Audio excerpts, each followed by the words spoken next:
कभी कभी हालात इंसान को उस हद तक तोड़ देते हैं जहां दर्द भी शर्मसार हो जाए।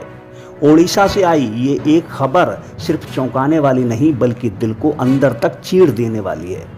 जरा कल्पना कीजिए, एक भाई अपनी मरी हुई बहन के पैसे निकालने बैंक जाए और बैंक वाले कहें कि अपनी बहन को लेकर आओ।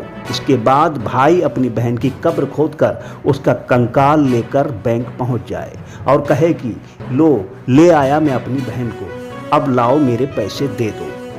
सोचो, कोई भाई अपनी बहन के कंकाल को कंधे पर रखकर बैंक ले आए तो उस समय का दृश्य क्या होगा, और वो भी सिर्फ इसलिए कि भाई के बार बार बताने पर कि उसकी बहन अब दुनिया में नहीं है और कर्मचारी कहें कि उसे लाना ही होगा तभी पैसे मिलेंगे। तो क्या हमारी व्यवस्था इतनी संवेदनशील हो चुकी है कि एक इंसान को अपने अपनों की कब्र तक खोदनी पड़े? ये कहानी सिर्फ गरीबी की नहीं बल्कि उस सिस्टम की है जिसमें इंसानियत को कहीं पीछे छोड़ दिया है। तो दोस्तों नमस्कार, मैं इरशाद अली और आप देख रहे हैं यूपी 76 न्यूज़, खबर हमारी दुनिया तक।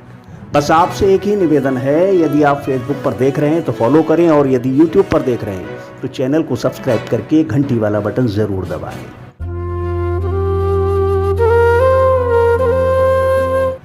गरीबी और बेबसी ऐसे कदम उठाने पर मजबूर कर देती है जिसे सुनकर रूह कांप उठे। ओडिशा के कोंदुझर के आई ये खबर सिर्फ एक परिवार की दर्दनाक कहानी नहीं बल्कि उस सिस्टम पर भी सवाल है जहां इंसानियत के लिए कोई जगह नहीं होती।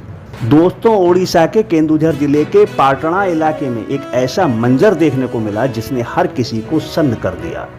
50 वर्षीय जीतू मुंडा अपनी 2 महीने पहले गुजर चुकी बहन के बैंक खाते में जमा महज 19,300 रुपये निकालने के लिए कई बार बैंक के चक्कर लगाता है, लेकिन हर बार उसे निराशा हाथ लगी। मीडिया की खबरों के अनुसार बैंक मैनेजर ने ना तो उसे सही तरीके से प्रक्रिया समझाई और ना ही पैसा निकालने में उसकी मदद की, बल्कि उससे गुस्से में कहा कि जाओ अपनी बहन को लेकर आओ तभी पैसे मिलेंगे। दोस्तों, ये सुनकर बार बार बैंक के चक्कर लगाने वाला 50 वर्षीय जीतू मुंडा टूट चुका था और फिर ऐसा कदम उठा बैठा कि सब हैरान रह गए। दोस्तों, किसी ने कल्पना भी नहीं की थी कि ऐसा होगा। उस गरीब और असहाय व्यक्ति ने अपनी 2 महीने पहले गुजर चुकी बहन की कब्र को खोदा और उसका कंकाल निकालकर सीधे बैंक ले आया।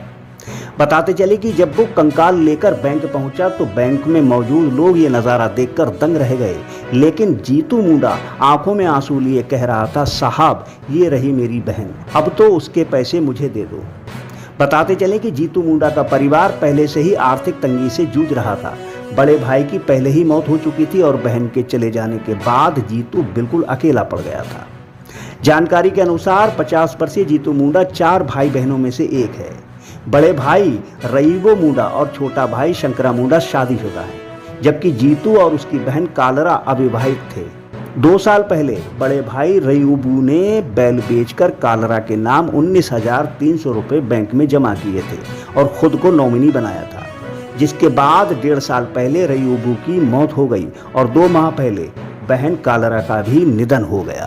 दोस्तों, ये घटना सिर्फ एक भाई के दर्द की कहानी नहीं है, ये उस व्यवस्था पर भी बड़ा सवाल है जहां कुछ हजार रुपयों के लिए इंसान को अपनी इंसानियत तक दफन करनी पड़ती है। दोस्तों, आखिर कब तक ऐसे मामलों से संवेदनहीनता हावी रहेगी? क्या गरीब की आवाज़ सिर्फ फाइलों में दबकर रह जाएगी? अपनी राय हमें कमेंट बॉक्स में ज़रूर दें और देखते रहें यूपी 76 न्यूज़, क्योंकि खबर हमारी दुनिया तक। हम जल्द मिलते हैं, तब तक के लिए जय।